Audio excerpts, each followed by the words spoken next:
Yo, what's up? Welcome back to the Table of Entrepreneurs. Let's go ahead and jump right into it. Today, we will be talking about the 5 steps to sales. Go ahead and get your notepad, get your phone out, take some notes and stuff like that. You're gonna find value with this video. Step 1, prospecting, right? In order to sell something, you gotta have someone to sell to. So what I would encourage you guys to do, go ahead and prospect. Get up, go find the potential clients that are out there in your market, right? You don't know who may be interested until you get up and find out by talking to them. So talk to everybody, right? Everybody could be a potential prospect. And even if they say no right now, there may be a potential prospect down in the future, right? So still hold on to that contact information. Still hold on to that email address. Still, you know what I'm saying? Make sure that you follow up, even if, they aren't willing to do business with you right in this moment. Right, step 1 is going to be prospecting. Step 2 is connecting, right? First impression, right? First impression. And even, I'll double down on that. Even if you mess up on a first impression, sometimes you can flip that back, right? You can do a correction throughout the conversation.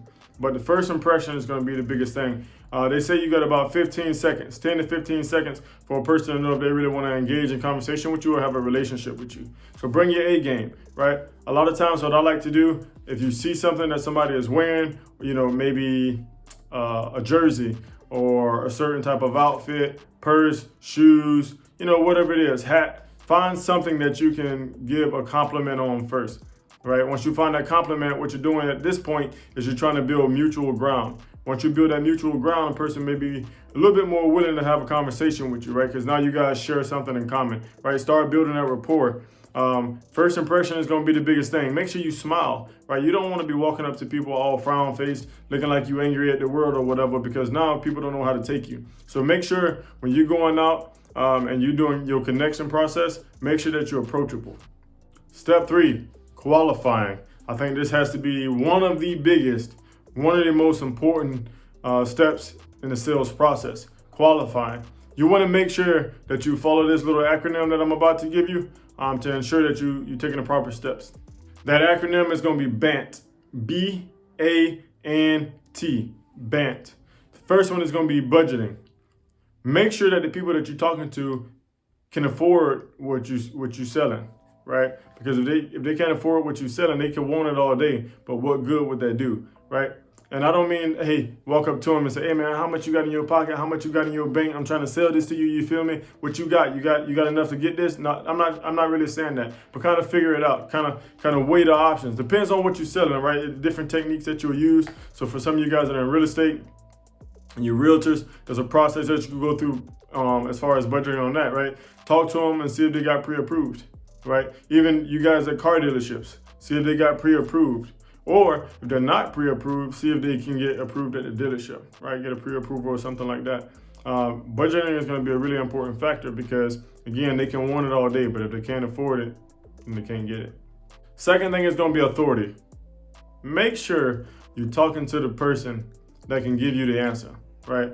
I got this philosophy I go by is you never talk to the person that can't give you the yes.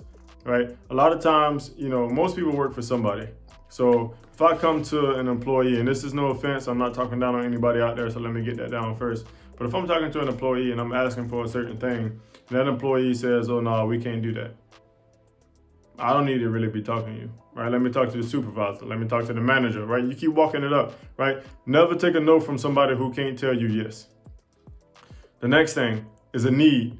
Do they really need your product? Or do they just want your product?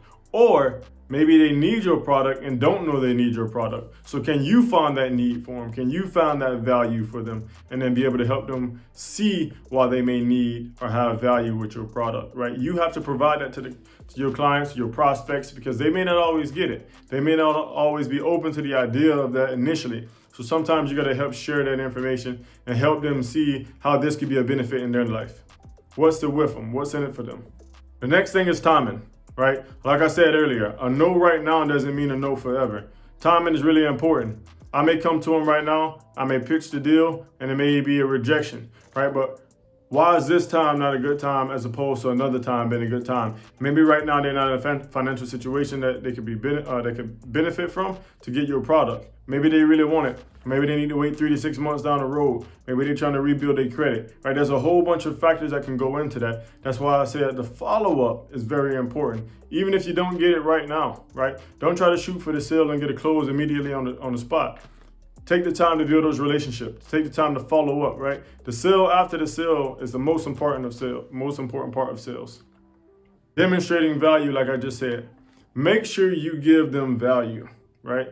If you don't give them value, what's the benefit of me buying your product? Why should I buy your product? Whatever it is, okay, on a bigger picture, right? Even if I'm looking into something, right? A car, a home, and I'm just using these big ticket items because it's, common things that people go out and buy.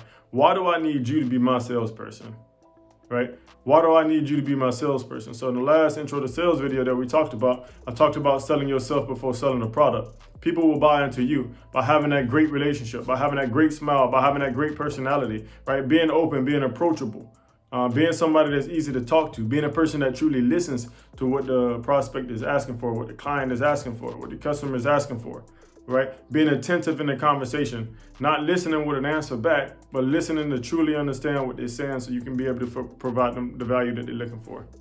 And the last thing, as always, right? I don't know if you guys ever heard this saying before, ABC, always be closing, right? So close the deal. Close the deal. Once you have all the other stuff and the person is interested, they see the value, the timing is right, you're talking to the person in authority, they have the budget, everything is just right where it needs to be. Don't be afraid to ask the question and close the deal, right? Take it all the way to that final step, because without that, what did you just do? Okay? A lot of times I see a lot of salespersons or salespeople do everything right. They get right up to that moment of closing the deal, asking for that commitment, and then they back out because they're afraid that that client, that prospect, that customer may say no. And it is what it is. If they say no, take the no, right? Try to overcome some of those objections, right? Why are they saying no? And then kind of uncover that and develop a new plan. Again, that timing may not be right. But if everything that we just talked about throughout this video so far lines up, it makes sense, and it's good for them and it's good for you, don't be afraid to ask for that deal. Hey, so in recap, today we talked about the 5 steps to sales. I'm gonna go ahead and cover them again for you. Number 1 is prospecting. Number 2 is connecting. We talked about first impression, right? We talked about sale after the sale. Number 3 is qualifying. And there was an acronym that we used called BANT, B-A-N-T. First one, B, being budget. A is authority. N is need. T is timing. Then we talked about demonstrating value. Very, very important to make sure you don't forget that step right there in the process. And then finally, close the deal. Listen, I hope you guys took notes. I challenge you to take the information that you learned from this video today, go out, carry it out, practice it, put it into use. Maybe do some role playing with your spouse, with your friends, with your siblings, or whoever, even with yourself in the mirror, right? Record yourself and see how you look, see how you sound, see how you coming off, because the way you'll see yourself is the way other people will see you as well. Hey, I appreciate you guys for taking the time to tune in, and until next time.